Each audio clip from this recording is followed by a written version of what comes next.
Hello learners, welcome to Think Guild YouTube channel. Learners, इस video के अंदर हम बात करने जा रहे हैं अबाउट नैरेटिव। इस वीडियो के अंदर हम ये देखेंगे कि नैरेटिव होते क्या हैं, इसकी डेफिनेशन और इसका बेसिक इंट्रोडक्शन हम थोड़ा कवर कर लेते हैं कि नैरेटिव्स क्या हैं। नैरेटिव्स के अंदर हम आ जाते हैं और इसकी अगर डेफिनेशन की हम बात करते हैं नैरेटिव की, तो according to definition a narrative is a spoken, यहाँ पे अगर बात करते हैं जी हाँ, a narrative is a spoken और written account of connected events. ये हमारे पास या तो हो सकता है स्पोकन कंटेंट हो सकता है या फिर रिटन में हो सकता है। ये हमारे पास एक अकाउंट ऑफ कनेक्टेड इवेंट है। इसके अंदर सीरीज में कोई इवेंट्स हुई हैं, वो इवेंट्स इंसिडेंट्स उनको कनेक्ट करके बताया जाता है। ये ओरली भी हो सकता है, स्पोकन फॉर्म में भी हो सकता है और ये रिटन फॉर्म में भी हो सकता है। मीन्स कि सिंपली हमारे पास नैरेटिव से मतलब ये है कि हमारे पास कुछ इवेंट्स हुई, एक series of events events series series of events हुई, और सीरीज ऑफ इवेंट्स को जब हम बता रहे हैं एक सीक्वेंस में, एक ऑर्डर के अंदर, एक प्रॉपर तरतीब और ऑर्गेनाइजेशन के अंदर, दैट इज वो हमारे पास नैरेटिव हो जाता है। और ये नैरेटिव हमारे पास स्पोकन भी हो सकता है और रिटन भी हो सकता है। आगे देखते हैं, हमारे पास बात कराएं। ओके, सो सिंपली पहली हमारे पास पॉइंट क्या आ गई नैरेटिव के अंदर, ये हमारे पास स्पोकन कंटेंट हो सकता है, रिटन कंटेंट हो सकता है, रिटन अकाउंट हो सकता है। इसके अंदर होता क्या है, कनेक्टेड इवेंट्स। सीरीज के अंदर इवेंट्स जो है वो उनको डिस्क्राइब किया जाता है। इट, आगे बात करा इट, ओके यहाँ से, इट टेल्स अ स्टोरी और shares experiences whether they are real और imaginary। इसके अंदर हम किसी किस्म की कोई स्टोरी बता रहे होते हैं, सीरीज ऑफ इवेंट्स बता रहे होते हैं, या हमारे जो एक्सपीरियंसेस हैं वो एक्सपीरियंसेस हम शेयर कर रहे होते हैं। ठीक है, हमारी रियल लाइफ इवेंट्स जो भी हुई होती हैं, हमारे साथ कोई इंसिडेंट हुआ है वो हम बयान कर रहे हैं कि हमारे पास हमारे साथ ये हुआ। या फॉर एग्जांपल हम बता रहे हैं कि आज सुबह से लेकर शाम तक मैंने क्या किया, मेरा दिन कैसे गुजरा। इसमें भी हम सीरीज ऑफ इवेंट्स जो है वो बयान करते हैं, सीक्वेंस के अंदर चीजें बता रहे होते हैं। और सो सिंपली हमारे पास आगे जो पॉइंट थी इसके अंदर ये बताया गया कि ये हमारे पास या तो कोई स्टोरी बताता है या फिर जो एक्सपीरियंसेस हैं उन एक्सपीरियंसेस को शेयर करता है। और ये एक्सपीरियंसेस और स्टोरी जो है वो रियल भी हो सकती है, एक्सपीरियंसेस जो है वो रियल हो सकते हैं और इमेजिनरी हमारे पास इवेंट्स भी हो सकती हैं। मीन्स के फैक्चुअल हो सकती हैं, रियलिटी बेस्ड हो सकती हैं, या फिर क्रिएटेड हो सकती हैं, बनी बनाई जिन्हें हम कहें, तो बनी बनाई बातें भी हो सकती हैं। सो ये हमारे पास बेसिक इसकी डेफिनेशन आ जाती है नैरेटिव की। इसके अंदर हमने बात की, हमारे पास जो कीवर्ड्स हैं यहाँ पर, एक तो स्पोकन और रिटन अकाउंट है। स्पोकन भी हो सकता है, ओरल हो सकता है, रिटन में भी हो सकता है। Of connected events, series of events की बात हो रही है यहाँ पे। इवेंट्स को एक दूसरे से कनेक्ट करके सीक्वेंस के अंदर एक प्रॉपर ऑर्डर के अंदर बताया जाता है। आगे, इट टेल्स अ स्टोरी, ये एक स्टोरी के फॉर्म में होता है, स्टोरी की तरह एक बताता है, एक्सपीरियंसेस शेयर करता है, हमारे जो भी एक्सपीरियंसेस हैं। और ये हमारे पास रियल हो सकते हैं, रियलिटी बेस्ड हो सकते हैं, रियल में हुए हैं, या फिर इमेजिनरी में इसके क्रिएटेड और फिक्शनल भी हो सकते हैं। सो ये हमारे पास आती है डेफिनेशन ऑफ नैरेटिव। डेफिनेशन के बाद अगर हम बात करते हैं नेक्स्ट, अगर इसको थोड़ा डिटेल में देखते हैं तो हमारे पास स्टोरी के एलिमेंट्स इसके अंदर जो आते हैं, सिंपली हम बात करें कि नैरेटिव के अंदर क्या क्या चीज़ें होती हैं। सो नैरेटिव के अंदर हमारे पास एक तो होते हैं कैरेक्टर्स, उसके अंदर सेटिंग देखी जाती है, कॉन्फ्लिक्ट देखा जाता है, और रेजोल्यूशन। ये तीन चार चीज़ें जो है वो हमें नैरेटिव के अंदर देखने को मिलती हैं। इन चीज़ों को हम थोड़ा इनकी डेफिनेशन देख लेते हैं, स्टोरी के जो भी कंपोनेंट्स हैं उनको एक बार इनकी डेफिनेशंस थोड़ी कवर कर लेते हैं।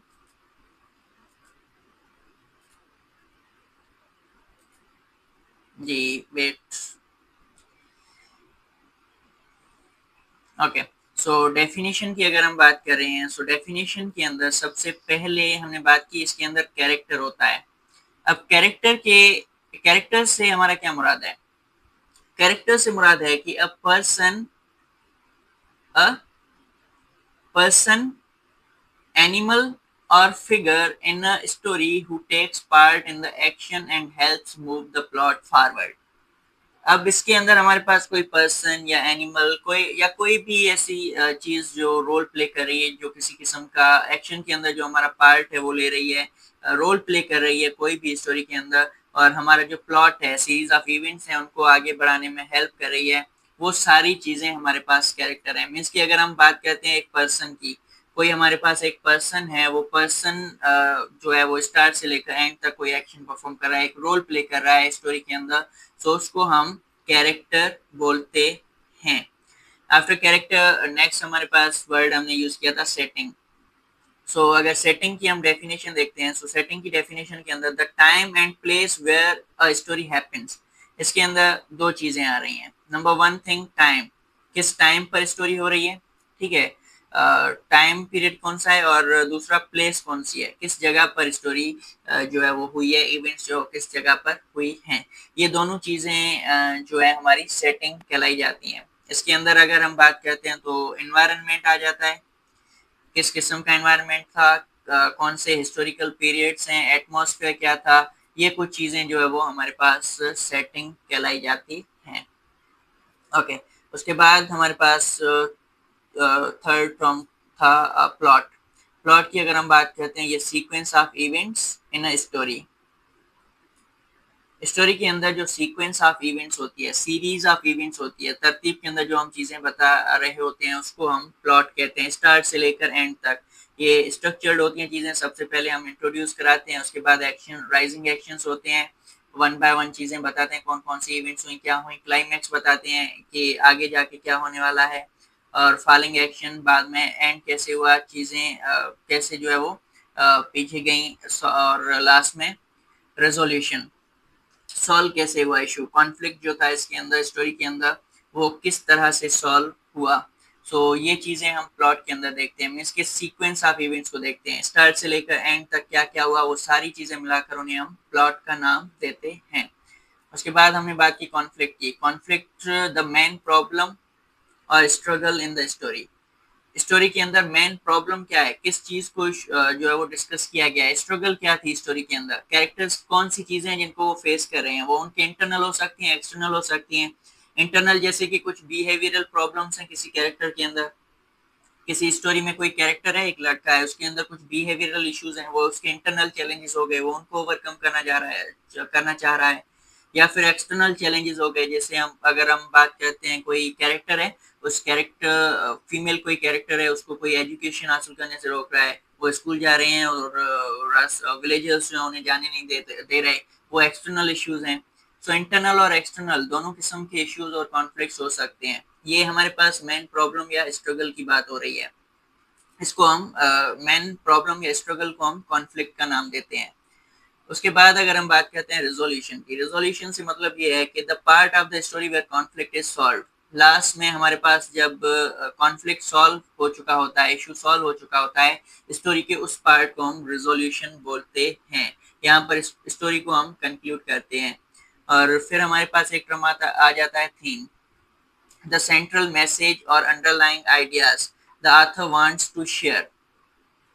ओके, इसके अंदर हम बात करें सेंट्रल मैसेज क्या है हमारे पास, सेंट्रल आइडिया क्या है जो ऑथर जो शेयर करना चाह रहा है, आइडिया जो ऑथर शेयर करने जा रहा है, उस चीज को हम थीम बोलते हैं। अब ये क्या हो सकता है, ये हमारी लाइफ से रिलेटेड हो सकता है, लाइफ में हमारे पास डिफरेंट लाइक हम बात कर सकते हैं। थीम ये हो सकती है फ्रेंडशिप के हवाले से थीम हो गई, ठीक है, सोशल कोई है हमारे पास इश्यूज हैं उनसे रिलेटेड कोई थीम हो गई, जैसे सोशल जस्टिस हमारे पास एक थीम, उस पर एक थीम हो सकती है, ह्यूमन नेचर पर थीम हो सकती है।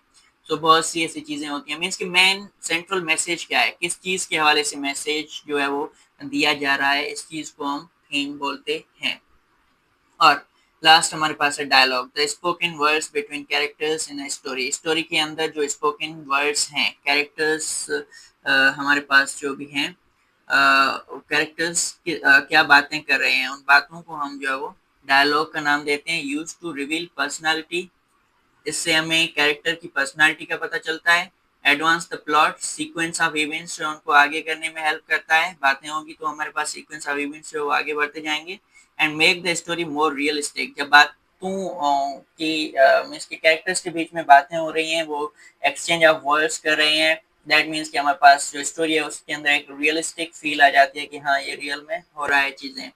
तो ये कुछ हमारे पास बेसिक टर्म्स है जो टर्म्स हम यूज कर रहे हैं।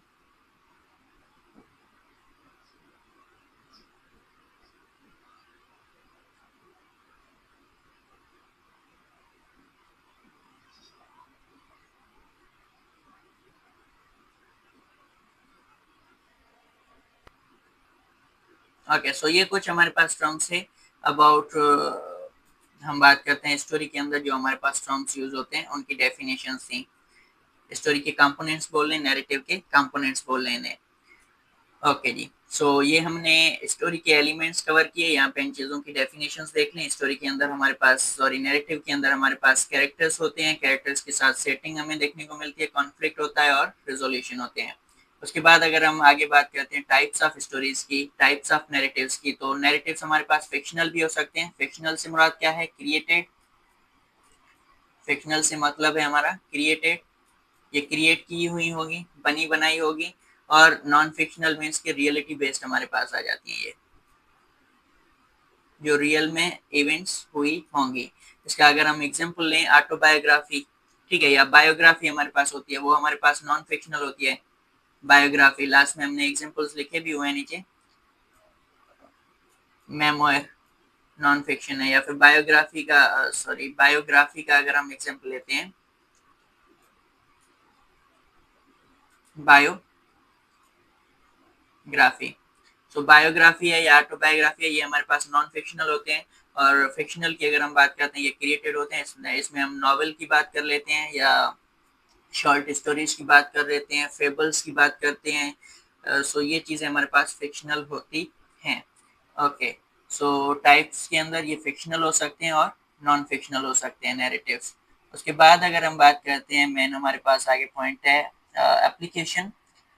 अप्लाई कहाँ कर रहे हैं हम नैरेटिव्स को? अप्लाई हम करें इसको लिटरेचर के अंदर, काफी ज्यादा यूज है। नॉवेल्स हम देख लें, या इसके अंदर लिटरेचर में इसको काफी ज्यादा यूज किया जाता है। स्पीचेस के अंदर यूज किया जाता है। मीडिया में यूज होता है, जैसे रियल लाइफ इवेंट्स जो भी इंसिडेंट्स होते हैं उनको मीडिया जैसे बताता है, वो भी एक हमारे पास नैरेटिव का ही अंदाजा है। एजुकेशन के अंदर भी हमारे पास ये चीजें यूज होती हैं, इवेंट्स को एक्सप्लेन किया जाता है। हिस्ट्री अगर हम पढ़ लें तो वो हमारे पास एक सीरीज ऑफ इवेंट्स होती है। उसके बाद डेली लाइफ के अंदर हम जनरली फॉर फन और एंटरटेनमेंट पर्पस के लिए भी ये यूज कर रहे होते हैं। सो ये हमारे पास कुछ एप्लीकेशंस हैं इसकी। और इसमें एग्जांपल्स में हमने नॉवेल जो है वो फिक्शन का एग्जांपल है, और मेमोयर जो है वो नॉन फिक्शन का एग्जांपल है। बाकी इसके अंदर और भी चीज़ें हैं, बहुत सारी चीज़ें हैं जो हम आगे नेक्स्ट वीडियोस के अंदर कवर करेंगे इंशाल्लाह। थैंक यू, आज की वीडियो के लिए इतना ही, बाकी आगे